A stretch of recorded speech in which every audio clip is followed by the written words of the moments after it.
guys think that was a way for them to push a lot more inventory out? Do you feel like their inventory isn't moving and that's the reason why they did all these layoffs? What do you guys think? Drop a comment below. Let me know what you think about Tesla, the car, and where the company is going in 2024 and the upcoming years. And if you guys haven't already, and you guys want to hear a lot about some of my upcoming, oh, look at that Range Rover off to the side of the road. I heard those are bad cars. I don't know if they're not or not. Drop a comment below. Is Range Rover a bad car or is it a good car? Or they have a lot of problems. But if you guys want to deep dive into some creative finance, seller finance, underwriting, talk about how you can become a PML on a lot of my projects that I'm doing, if you click the description below, you'll see my school community, Be Bold Investing. Click on that link, join my community. I go live in there once a week. My business partner, Matthew Lopez, goes live in there once a week, so we have 2 support calls. But you'll be able to come in there, pick my brain with me, practically one-on-one, because I'm accessible to you guys. And I'm doing that on a weekly basis for 2 hours, 2 to 3 hours. I mean, however long I got to sit in there to get you guys' questions answered, I'm in there. Right now, we have about 15 people show up on our Zooms, 15 to 20 people as the community is growing. We're at like 105. We're growing fast. It's crazy. We're already at 105 members, I think it is. It's a community that we started a few months ago, and people are loving it. So you'll see a bunch of our testimonials of other students in there as well. But I want to jam out with you guys. I want you guys to be a part of the community. So click the description below and check out my school community, Be Bold Investing. And if you haven't already and you want to support my channel and you're feeling a little nice today, make sure you like and subscribe to my YouTube channel. And I'm happy to send you guys some more content that I'm going to be shooting in regards to real estate and the real estate climate that we're in today, and teaching you guys how I'm acquiring some of these properties. I'm doing all that in my school community. So I'll see you guys on the other side. Let's keep it going. Boom. Nice. There's no cars that are investments. Oh, okay. I'm saying like, what's a good car people should like buy? Because you said you talk about Range Rover. Range Rover, they're smooth, but they're very expensive. Yeah. So check this out. I'm not a car guy, right? So I'm probably the worst person to ask this question to. But I can tell you based on experience, I would say Teslas are very good cars. They're very low maintenance.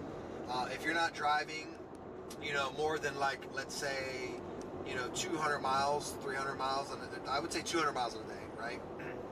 Then it's a good car. A lot of people will say, oh, the battery dies fast, but think about, we have come so far. Like, you can go over 200 miles on one battery. That's amazing, right? We went from horse carriage to motor vehicle, gasoline vehicle, to now we're in electric vehicles in 2024 that will go over 200 miles on one charge. That's impressive. On one battery. That's pretty impressive.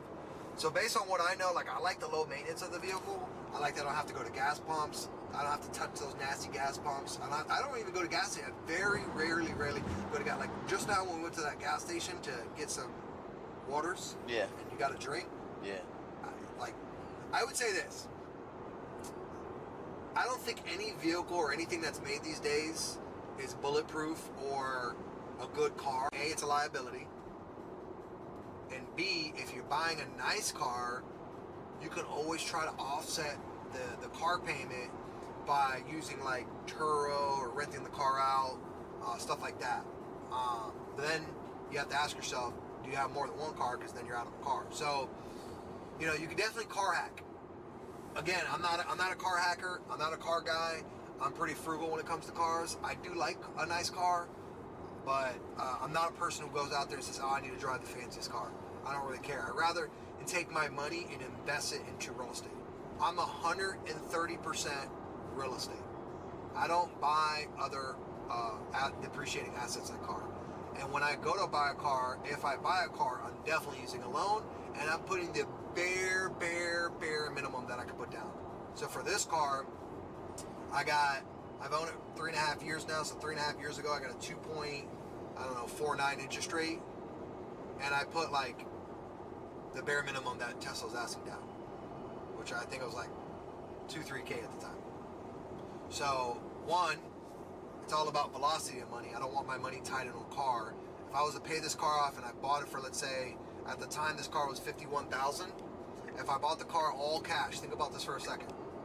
You buy this car all cash. Maybe you're one of these people who think like, oh, I don't want to use loans. I don't want to use loans.